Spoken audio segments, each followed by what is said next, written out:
भागवत वाङ्मय में कहा गया है, सवणे नाणे बिन्नाणे पच्चखाणे य संजमे अनन्हवे तवे चेव बोदाणे अकिरिया सिद्धि आश्रय। हमारी दुनिया में साधु हर समय विद्यमान रहते हैं। मानो कि कोई दुनिया का बड़ा सौभाग्य है, कोई भी समय ऐसा नहीं होता जब संपूर्ण अढ़ाई द्वीप में कहीं कोई साधु न हो। और इससे भी बड़ी बात यह है कि हमेशा केवल ज्ञानी विद्यमान रहते हैं। और इसमें भी विशेष बात यह हो सकती है कि दुनिया में कम से कम 20 तीर्थंकर सदा विद्यमान रहते हैं। 20 विहरमान तीर्थंकर, 20 तो न्यूनतम रहते ही हैं। ज़्यादा से ज़्यादा तो साइमल्टेनियसली युगपत 170 तीर्थंकर एक साथ एक समय में दुनिया में विद्यमान हो सकते हैं। कितनी बड़ी अच्छी बात यह है दुनिया के लिए है। मानो कि यह धरती इसीलिए टिकी हुई होगी कि ऐसे तीर्थंकर संत पुरुष दुनिया में हमेशा विद्यमान रहते हैं। तीर्थंकर तो महाप्रवचनकार होते हैं। उनसे बड़ा दुनिया में कोई अध्यात्म का प्रवचनकार मिलना मुझे तो बड़ा मुश्किल लगता है। उनसे बड़ा कोई प्रवचनकार अध्यात्म के बारे में बताने वाला मिलना मुश्किल। अध्यात्म के अधिकृत प्रवक्ता पुरुष तीर्थंकर होते हैं। भरतक क्षेत्र ऐरावत में 24 तीर्थंकर प्रत्येक अवसर्पिणी प्रत्येक उत्सर्पिणी में होते हैं। 24 का नियम है, 25 नहीं, 23 नहीं, 24 तीर्थंकरों की व्यवस्था है। भगवान महावीर वर्तमान अवसर्पिणी के इस भरतक क्षेत्र के अंतिम तीर्थंकर हुए थे। तीर्थंकर हर जगह नहीं मिलते हैं। महाविदेह में तो शाश्वत हैं ही। भरतक क्षेत्र का वह सौभाग्य नहीं है कि हमेशा तीर्थंकर मिल जाए। बस समय पर होते हैं, बाकी समय खाली भी रहता है। तीर्थंकरों का प्रवचन सुनने का मौका मिले, कितनी अच्छी बात हो सकती है। ठीक है, तीर्थंकर ने भी मिले, परंतु आचार्य मिले तो उनका प्रवचन भी अच्छी बात है। और साधुओं का भी, वो नहीं तो साधुओं का भी व्याख्यान सुनो, वो भी कल्याणकारी हो सकता है।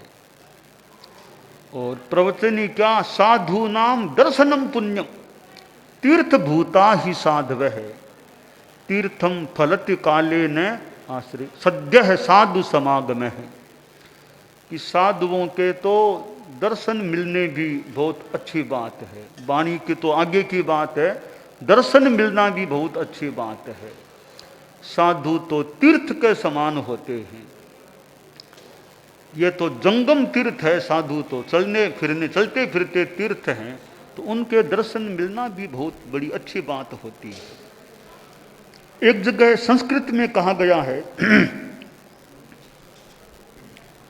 हरत्यघं संप्रति हेतुर्यस्यतः शुभस्य पूर्वाचरितैः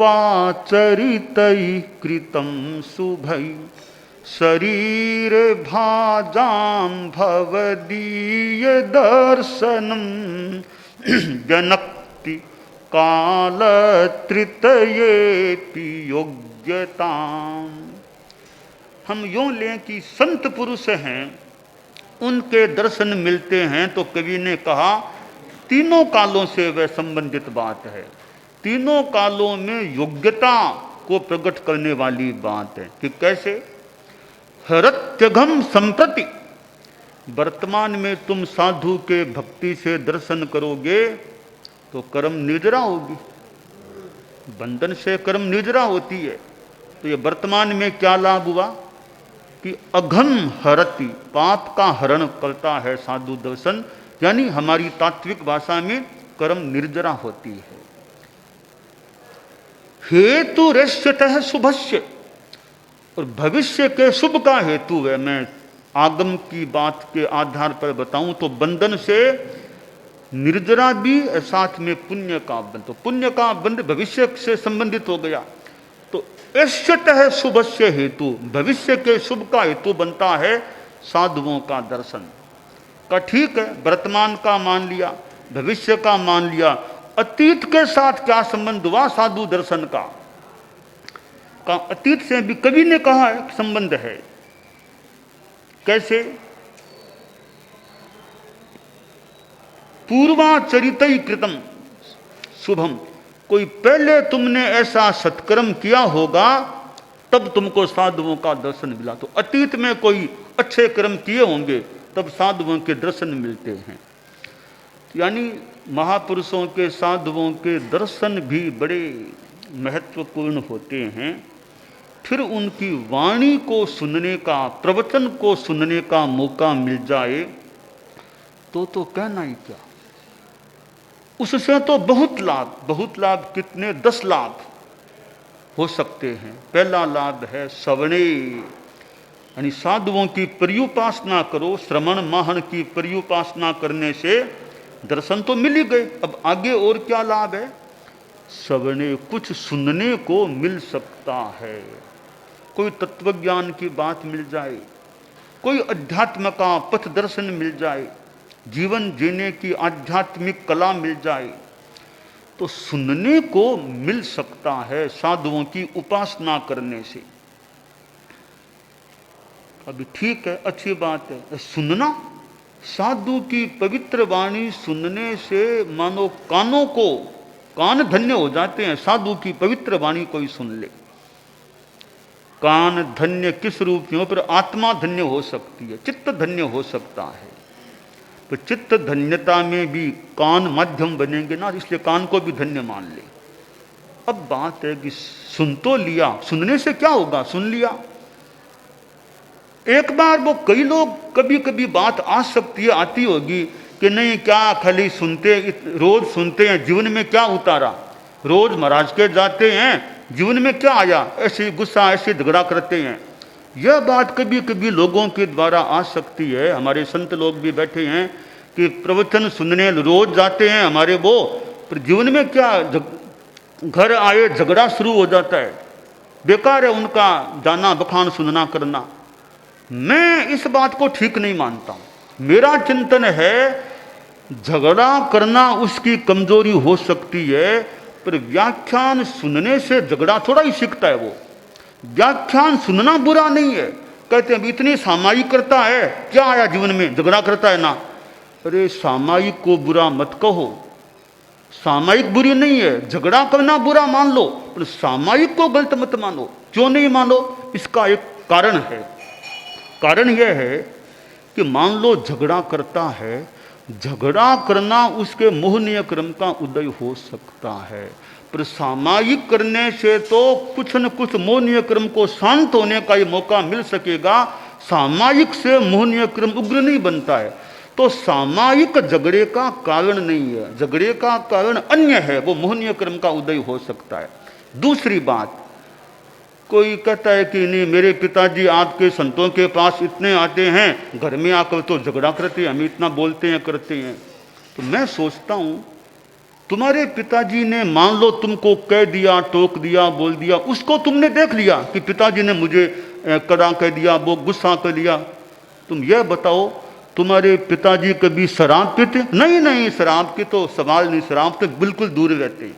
ठीक है, तुम्हारे पिताजी छल कपट बेईमानी की बात, बहुत ईमानदार है मेरे पिता, बहुत अच्छे ईमानदार है। और तुम्हारे पिताजी खान पान में अंडा मांस की बात ही नहीं, एकदम शुद्ध शाकाहारी, खाने में इतना संयम, दिन में खाते हैं बहुत कम द्रव्य खाते हैं, रात को खाते नहीं है, सब संयम है। तो मैं सोचता हूँ रे, तुमने एक गुस्से की बात को तो देख लिया कि मेरे पिताजी गुस्सा करते हैं, महाराज के जाते हैं, सामायिक करते हैं, गुस्सा करते हैं, इसलिए तुमने महाराज के जाने को भी खराब मान लिया। पिताजी के द्वारा की जाने वाली सामायिक को तुमने बुरा मान लिया। तो तुम्हारे पिताजी में अन्य इतने गुण, वो गुण कहाँ से आए उनमें? तो यह भी सोचो ना कि संतों के पास गए होंगे, इतनी बातें सुनी होगी, तब उनके जीवन में और सद्गुण आ गए। तो गुस्सा कोई ठीक है, प्रकृति है, कोई कर्म का योग आ जाता है। तो एक गुस्से को देखकर और सारी जो विशेषताएं उनको इग्नोर क्यों किया जा रहा है? इसलिए संतों के पास जाने को बुरा मत मानो और कमजोरियां उनको दूर करने का प्रयास कर सकते हो। तो साधु की वाणी सुनने से श्रवण हुआ, फिर क्या होगा? नाणे ज्ञान मिलता है, ज्ञान मिलता है। और ज्ञान प्रकाश है, ज्ञान बड़ा आधार है। ज्ञान के बाद अगला विकास होगा, विज्ञानी, विज्ञान होगा। साइंस, कौन सा साइंस? हेय उपादेय का विवेक। ये हेय, ये उपादेय, ये विवेक जाग जाता है, वो विशेष ज्ञान विज्ञान हो जाता है। अगला विकास होगा विज्ञान के बाद पच्चखाने, कि जान लिया कि यह हेय, यह उपादेय, यह छोड़ने योग्य, यह ग्रहण करने योग्य, तो फिर वह आदमी हेय को छोड़ने का प्रयास कर सकता है। हेय को छोड़ देगा तो प्रत्याख्यान हो गया, प्रत्याख्यान से संयम हो जाएगा, संयम का परिणाम अनाशनव, फिर संबर हो जाएगा, कर्म का बंध उतनी मात्रा में रुक जाएगा।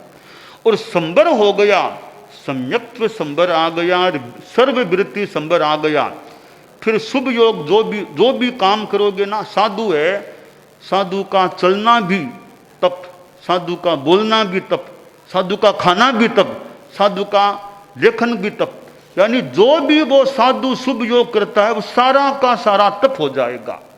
तो कितना बड़ा लाभ हुआ, अनाशनव के बाद तप हो जाएगा। तप होगा तो व्यवधान, कर्म का साटन, कर्म निर्जरा होगी। और आगे चलते चलते अक्रिया, 14वां गुणस्थान आएगा तो संपूर्ण योग निरोध अक्रिया, और फिर अंतिम निष्पत्ति निर्वाण या सिद्धि के रूप में होगी, मोक्ष की प्राप्ति हो जाएगी। इन सब की जड़ क्या है? इन सब की जड़ होगी वो साधु संतों की पर्युपासना। उससे कितने लाभ हो जाते हैं। तो यह सत्संगति है, साधुओं की संगति है, उसका इतना महत्व है कि आदमी को कहाँ से कहाँ वह ले जा सकती है और कितना ऊंचा उठा सकती है। और यहाँ तक वो साधुओं की संगति करते करते खुद के मन में साधु बनने की भावना भी किसी किसी के आ सकती है। तो हमारे जीवन में संगति का भी एक निमित्त के रूप में बड़ा महत्व है। अब जैसे हम छोटा सा उदाहरण लें, गुरुदेव तुलसी के पास मान लो कई संत जो रहे हैं, अब उनको देखा तो कई बातें गुरुदेव से सीखने को, ग्रहण करने को हो सकेगी। गुरुदेव इस प्रकार प्रवचन करते हैं, गुरुदेव ऐसे बात करते हैं, गुरुदेव ऐसे इस प्रश्न का उत्तर देते हैं, गुरुदेव ऐसे अनुशासन करते हैं, गुरुदेव ऐसे शिक्षा देते हैं, गुरुदेव ऐसे गीत, इस प्रकार गीत की राग फरमाते हैं, गाते हैं। तो कितनी कितनी चीजें वो दूसरों से अच्छी, जिनका अच्छा जीवन है, उनसे सीखी जा सकती है। अब व्याख्यान देना भी सुनते सुनते आदमी गुरुदेव तुलसी आचार्य महाप्रज्ञ जी जैसों के पास ज़्यादा रहे, उनको सुने, तो उनसे व्याख्यान देने की कला भी कोई ग्राहक बुद्धि वाला हो, जितना हो सके ग्रहण किया जा सकता है। तो हमारी संगति कैसी है, हम किसके साथ ज़्यादा रहते हैं? ऐसों के पास रहो जिनसे कुछ अच्छी बातें ग्रहण करने को मिल सके। तो हमारे धर्म संघ में आचार्यों की तो खैर हम ऊंची बात है, और भी हमारे अग्रणी संत लोग हैं, उनसे भी कितना सीखा जा सकता है। अब श्रद्धेय मंत्री मुनिश्री के पास रहे, उनसे व्याख्यान देने की कला, तत्वज्ञान और ज्योतिष आदि आदि कई बातें सीखने वाले ले सकते हैं। तो बहुरत्ना वसुंधरा, धरती में बहुत रत्न है, रत्न बहुत हैं, उन रत्नों को कोई खोजने वाला और बटोरने वाला चाहिए कि रत्नों को ग्रहण कर ले। और अच्छी अच्छी बातें, दुनिया में अच्छे आदमी भी मिलते हैं, तो अच्छों से कुछ अच्छी बात लेने का प्रयास हो। आचार्य भिक्षु जैसे के पास कोई रहे, उनसे कोई तत्वज्ञान, दृष्टांत आदि आदि बातें कोई उस समय के साधु लोग सीखने वाले सीख लें। हेमराज जी स्वामी जैसे, जिनको भिक्षु स्वामी के पास भी रहने का मौका मिला, और हेमराज जी स्वामी के पास जीत मुनि को रहने का मौका मिला। ये भी पीढ़ी चलती है, थोड़ी पीढ़ी चलती है, वो उनके पास रहा, वो उनके पास, वो उनके पास रहा, यूँ आगे से आगे कुछ ग्रहण किया जा सकता है। तो साधुओं की तो बात है ही, गृहस्थ लोग हैं, वे भी किसकी संगति में रहते हैं। बच्चे हैं, बच्चे ज्यादा किन के साथ रहते हैं।